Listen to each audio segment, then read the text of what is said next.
thank you again for coming on the show. If you want to start by just introducing yourself and talking a little bit about your journey. Sure. So I'm Bobby Stroup. My journey of life has been all over the place, but if we're just talking about law, that has been going on, one could say 2 years, depending on how you think about it. I'd started law school in 2022. And leading up to that was kind of a whirlwind adventure. I was in the Navy, I worked at a startup, went to a few different schools prior to this. And all I can say is that I'm really happy to be in law school. I'm planning to become an attorney when I graduate, take the bar and all that fun stuff.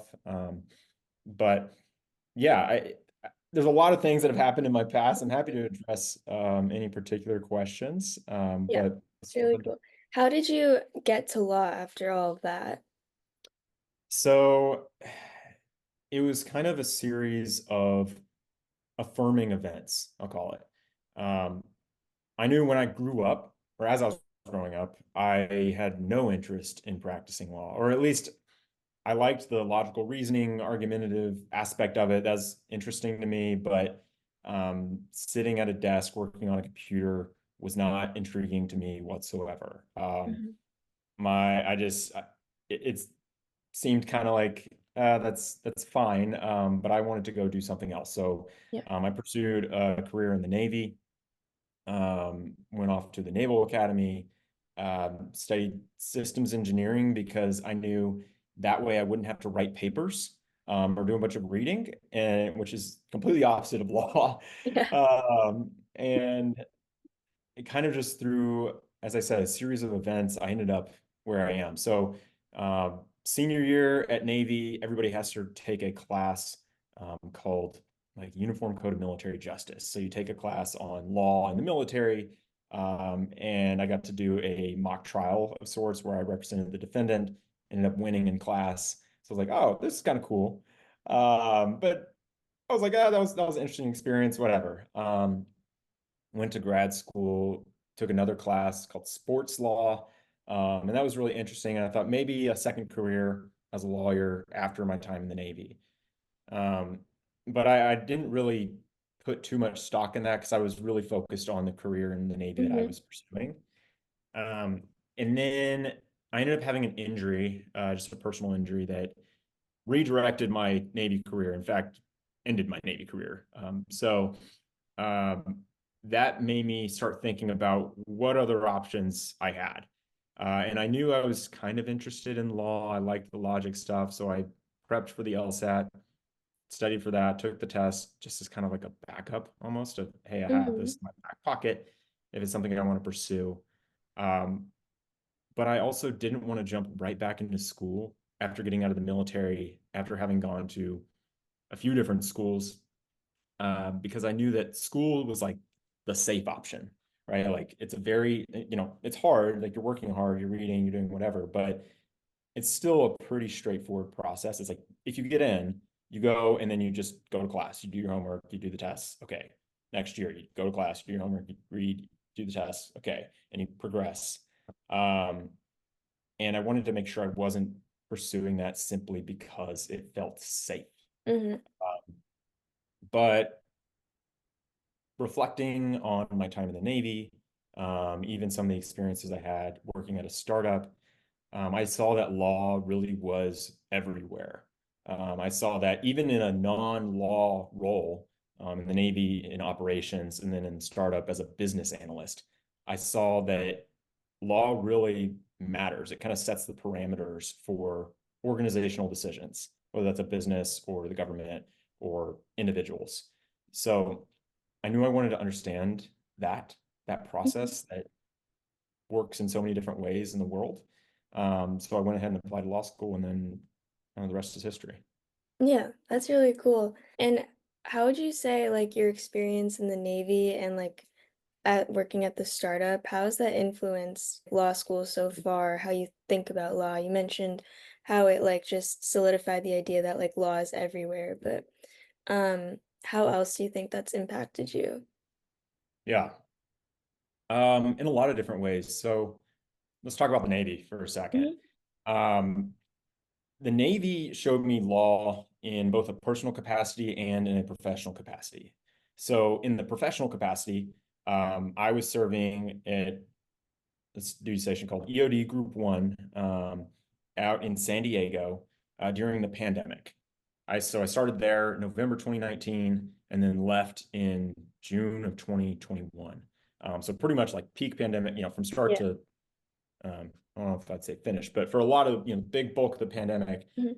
um, I was working there. So seeing the evolution of different organizational policies within the DoD, within the Navy, and people trying to figure out how do we develop rules, how do we develop instructions for people with this completely new thing, without divulging anything that I shouldn't. Really, it was just there wasn't standard operating procedures for COVID-19 pandemic. Like that was just not a thing. So Yeah. it was a lot of what people would call building the plane as you fly it. So uh, seeing people wrestle with these policy decisions, trying to figure out, what's the safest medically, and then trying to balance, okay, how do we keep people safe? What's the most scientifically perfect answer, and then what's the practical, pragmatic answer? And sometimes those align, sometimes they didn't. And then just seeing how different leaders may have disagreed about that, how the military policy might align or misalign with the California policy or just the global policies and ideas and thoughts about it. So that was really interesting. And I got to work a lot with those policies specifically. I kind of acted as a knowledge manager of sorts within my operations role. And then from a personal capacity, I went through the medical discharge process of the Navy, which for anybody who's listening and is going through that or has gone through that, I feel for you. It's a rough process because there's just a lot of black boxes where you send off documents and you have no idea what's going to happen. And Mhm. it can really change your future, as it did mine. And so going through that, understanding that, hey, like there's this system, you follow the rules, you send the documents, you get the medical examinations, whatever. Um, and then you're just sitting and waiting and you're just beholden to whatever decisions the higher powers are making.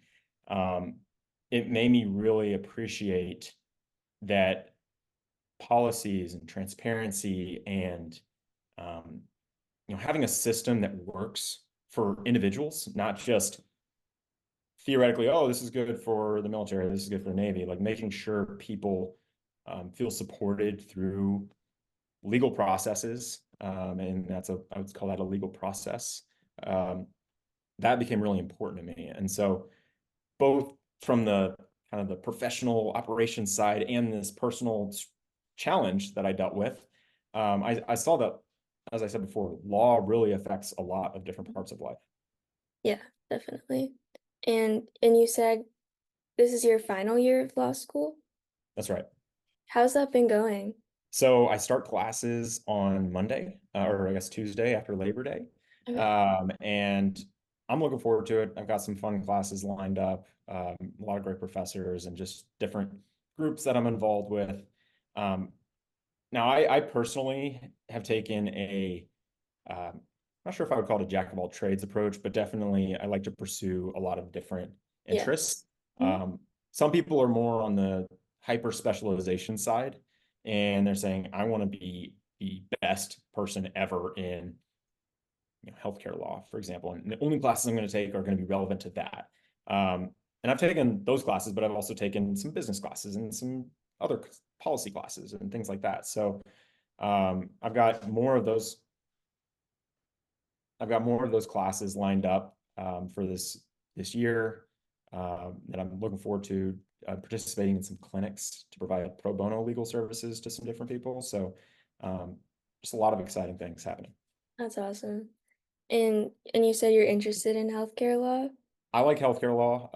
Obviously, I experience certain aspects of health law and policy, and I don't know if that's necessarily the route that I'm going to pursue. Working with the VA or working with the military, but I just feel strongly that health is an issue that we need to prioritize, and that we need to just really dedicate effort to.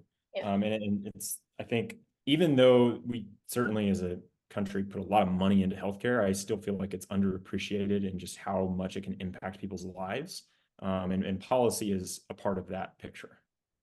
for sure. Have you made any like key decisions or like done any things that really participated in your journey to studying law, like things that have really influenced your decision to do that? I would say keeping an open mind.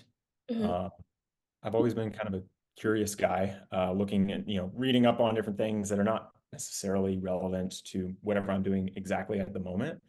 Um, but keeping an open mind to opportunities to learning about new things has certainly been part of why I ended up in law school.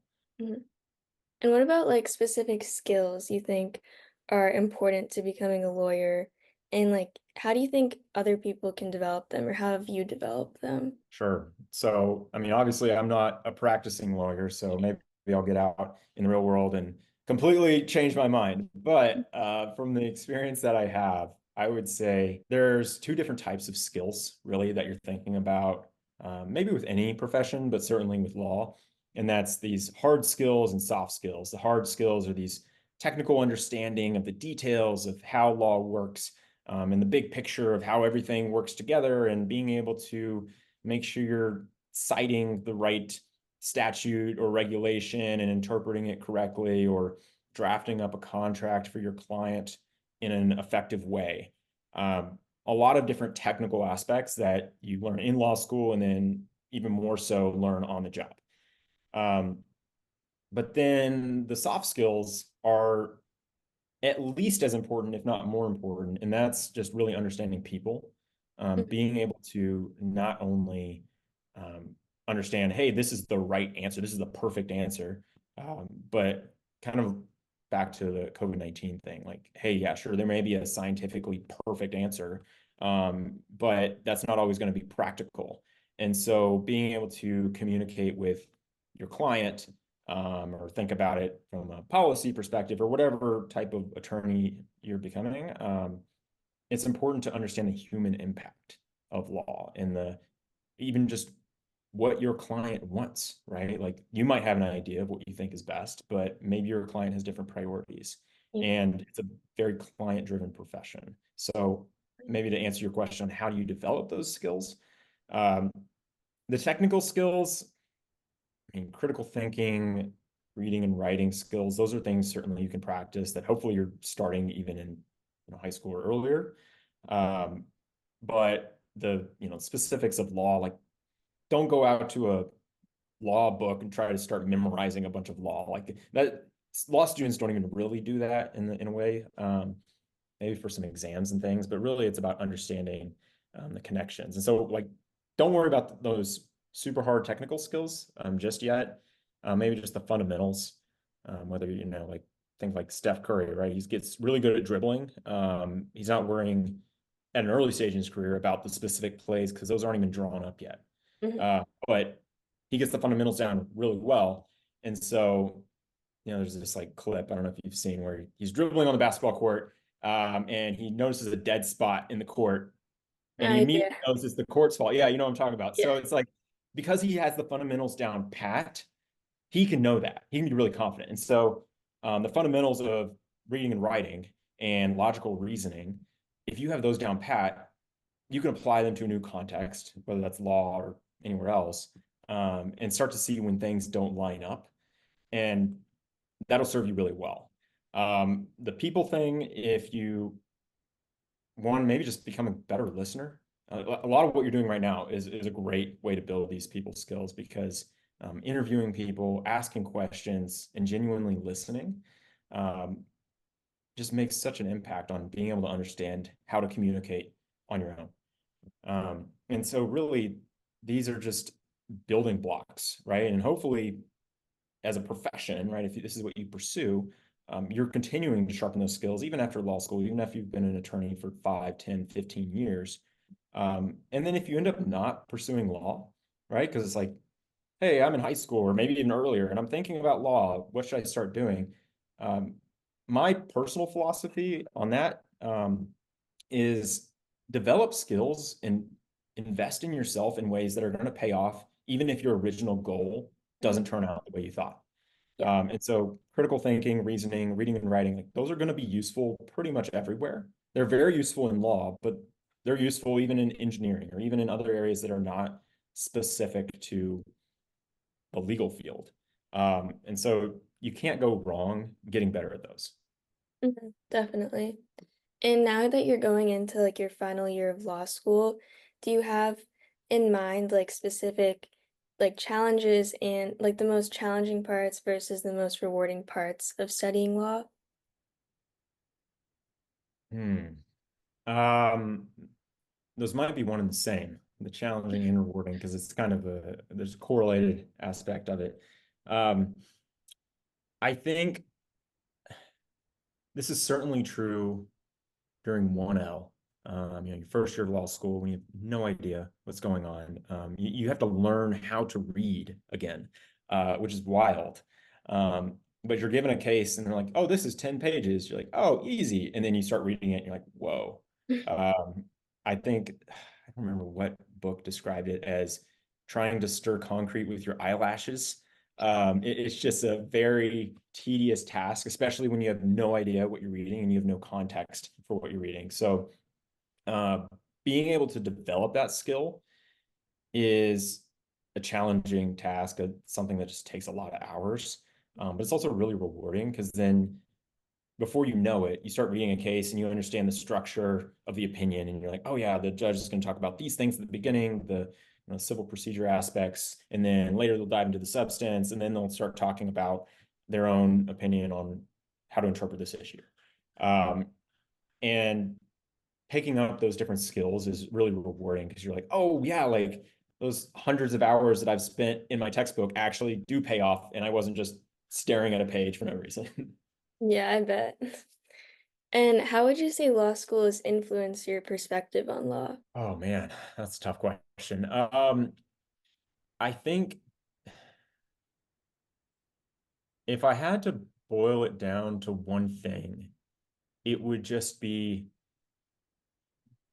that law is an evolving process, right? Like there's even if you are very confident in, hey, this is right and wrong, how that plays out in the law might not align perfectly with your own sense of ethics or morals. And that doesn't even necessarily mean, oh, well, somebody of different views or different beliefs wrote the law. And so that's why it's different. It might be that enforcing something you believe in is very difficult when you get in the nuance. I think an example of that would be the First Amendment. Like the First Amendment, definitely a strong proponent of it. I think it's a very important law or right in a way that we have. Um, but there's a lot of problems that happen because of the First Amendment. It allows you to lie. It allows you, in certain aspects at least, or you can say horrible things because of the First Amendment. Um, I mean, like being in the military, that's something I thought about even before law was, hey, like you're going to defend freedoms for people and they're able to say horrible things about you. And that's just part of the job and you just accept that. But that freedom, that liberty is worth it net net. But um, understanding that there's really not a perfect way of saying, hey, like law doesn't fix everything.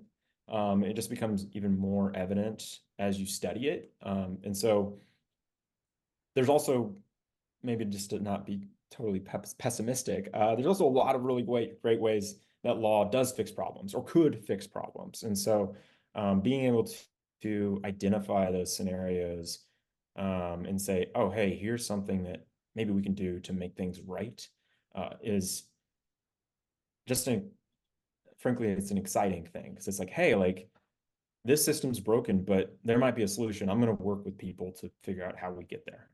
Mm-hmm. Yeah, for sure.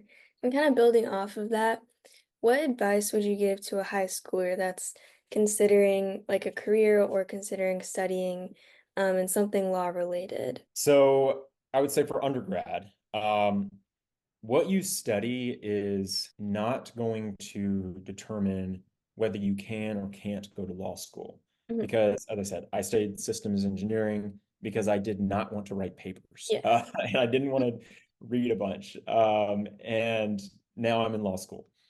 And but I'm still glad that I did that. One, because I really enjoyed engineering.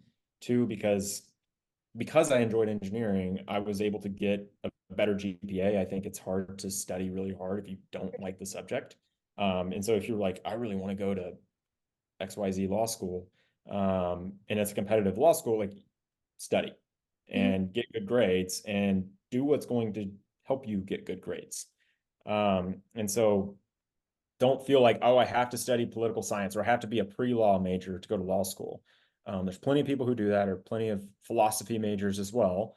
But there's also engineers, there's also biochemists, there's also family studies or other majors that people study to go to law school. So there's other things like go study what you think you're going to be interested in, um, and then think about law school. Not to say you can't think about law school from the start, but there's no prerequisites. It's not like med school where if you're not doing chemistry, you're going to have to go out of your way to take the classes to get even qualified to apply. It's a really open degree. Now, I did have some catch-up work to do on the writing aspect. Mhm. So there is that component, right? If you're like, I don't feel really strong in my reading and writing, um, and you want to get better at that, you're either going to have to practice on your own, you're going to have to play catch up in law school, or you can select a major where you know it's going to force you to grow in that way. Um, and so, but at the same time, there's a lot of technical stuff that I learned in undergrad that maybe other people are playing catch up on because they didn't study that earlier. I think maybe to wrap this up, just to say, like, if you study something you're interested in, there is very likely an area of law that is either directly or indirectly related to that topic. And so that knowledge is not going to just be wasted if you study it, you're really interested in it, and then you go to law school. I mean, certainly, anything from music and art to healthcare to finance and business to philosophy. I mean, there's correlates to all sorts of different areas of law for each of those topics.